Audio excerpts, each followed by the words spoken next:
Did I scare you? Oh, it is a time for fear and fright. But you know what is the most terrifying thing of all? The dead coming back to life.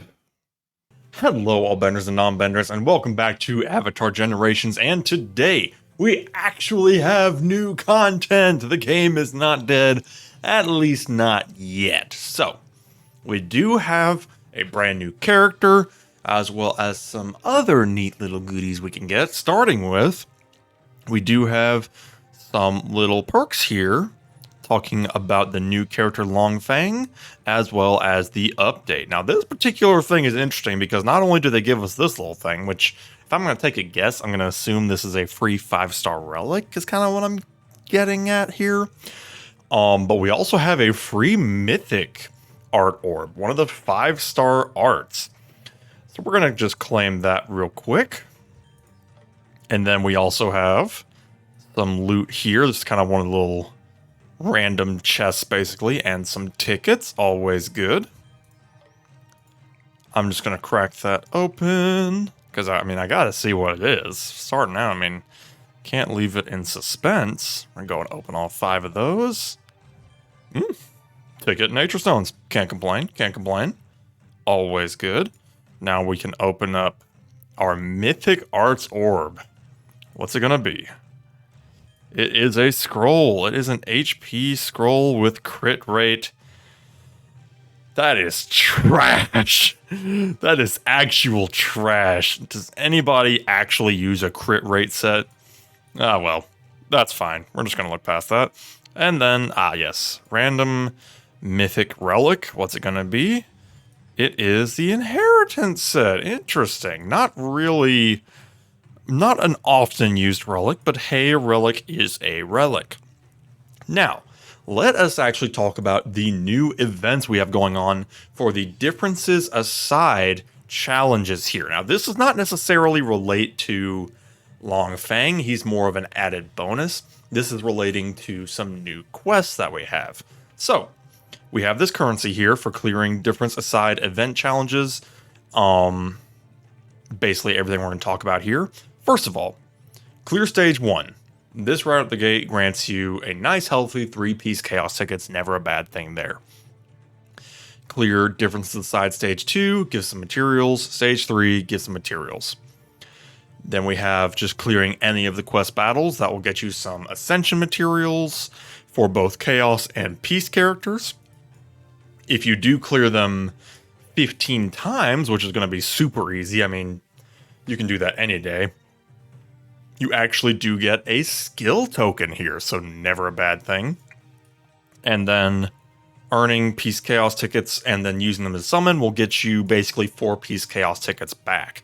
We do not have a Peace Chaos banner right now, but I believe next week we will, according to the patch notes, which we will talk about in a bit. Not in this video, but in a future video. Basically, it looks like we're going to be getting a rerun of Dragon Dancer Zuko, as well as Avatar Aang, both of whom are Book 3 characters. Now, you'll notice that we do have these materials here. If we take a look at the shop, we do in fact have some items here that we can acquire. First of all, 5-star character ticket.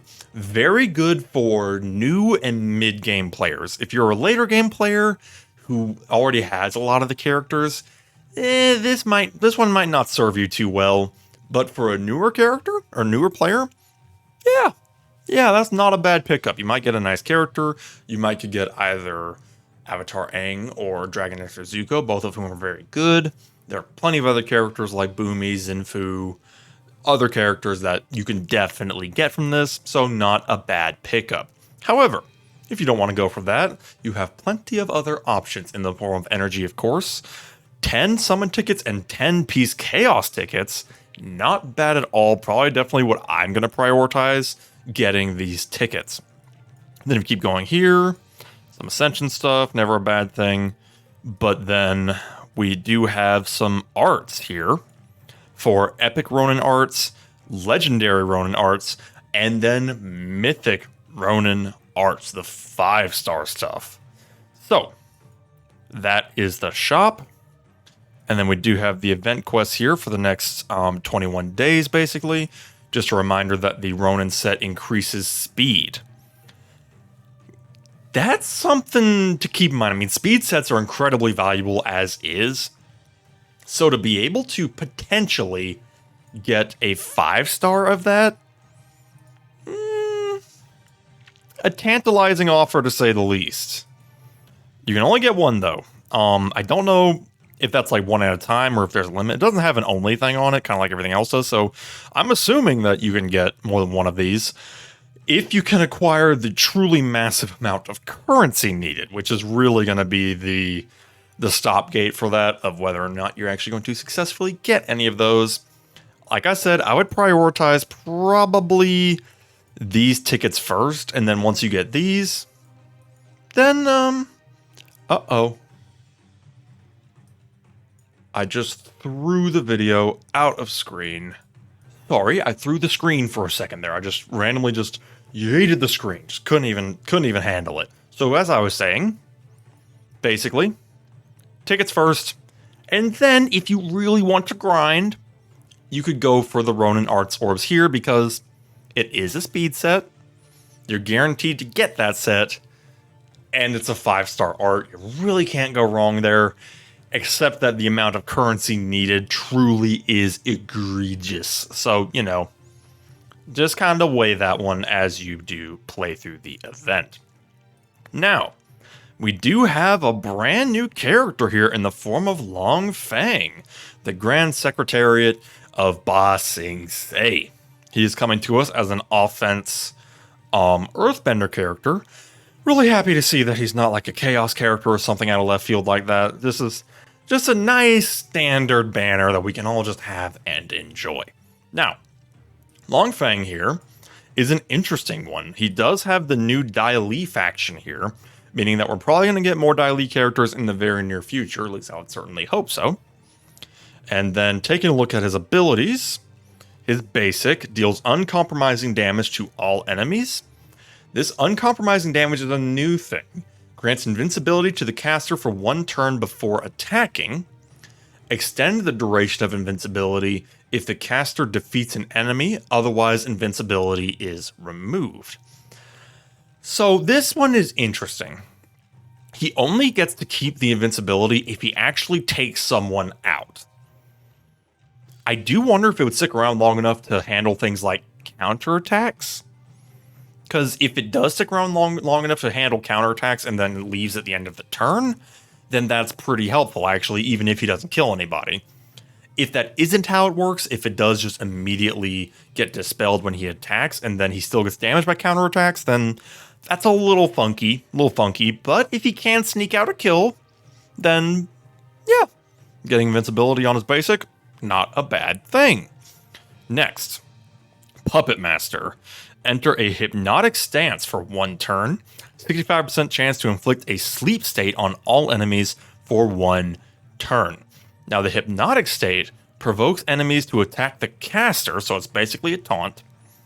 35% chance to inflict sleep state on enemies that attack you while in a hypnotic stance for 1 turn. So this is a new state that you can inflict on the enemy, where they become immobilized, kind of like stun, and grant 10 focus to the enemy at the start of every turn the target is asleep. Wake and remove the sleep state when you take damage. If I am not mistaken here, sleep state will stay on you until you take damage, which basically means it's an infinite stun as long as you're not getting hit.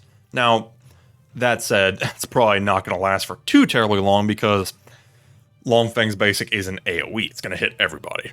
So, unless Long Fang immediately fell after the fact, he will absolutely wake them up eventually. But it is still kind of interesting that he's an offensive character, but he taunts the enemy to attack him and then gets shut down as a result.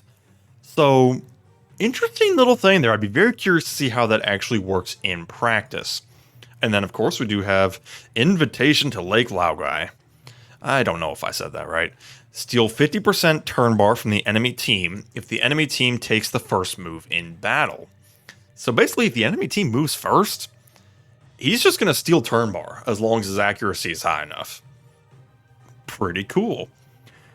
Decreases damage taken by all Dai Li and Royalty faction allies by 50% for 1 turn at the start of battle and when the caster enters a hypnotic stance. So basically, he's got some massive support effects for Dai Li and Royalty characters. Be kind of curious to see how that pairs with Azula. Who knows?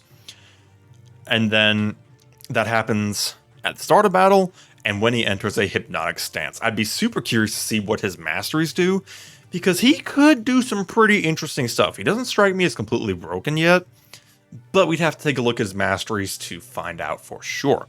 Now, of course, we do have new relics, a 5-star and a 4-star. The 5-star is Shadow of Control, usable by officer and offensive heroes. Increase the damage of all offensive type allies by 10% for 1 turn when the caster enters a positive state. Reduce the turn bar of all enemies by 15% whenever any enemy enters a positive state. So really, this is basically helping his team as long as they're offensive characters whenever he enters a state, and then punishing the enemy whenever any of them enters a positive state. This could definitely work against Team Azula, I'm thinking, because Team Azula does have a fair number of positive states with Mei and Azula herself. I don't know if this would be enough to actually shut them down, though. And then Grip of Authority is the 4-star, usable by Earth Kingdom characters. 35% chance to inflict sleep on the enemy with the highest attack for 1 turn when an enemy enters a positive state. Increase the speed of Earth Kingdom faction allies by 10%. The 35% chance to sleep will increase on duplicates. The 10% speed boost will not. So, basically, that sleep state that he does, any Earth Kingdom character would be able to do that using this relic when the enemy enters a positive state, basically trying to shut them down in the process. It's not a very high chance. Maybe duplicates would crank it up to, I mean, it's probably going to be like 50%, like 35% to 50%. I feel like that's pretty standard. So then it's a coin toss. I don't know. Maybe in practice it'd be useful. We shall see. And then, of course, the rates are normal. We do have the supports here. They have added General Old Iron, Master Momo, and Samurai Appa to the list here, which means that each support's at a 0.06, which is just wild, but that's not what we're here for anyway. Long Fang is over here at a 1%, Shadow of Control at a 1.5%, and then the new 4-star relic over here at basically a 3%.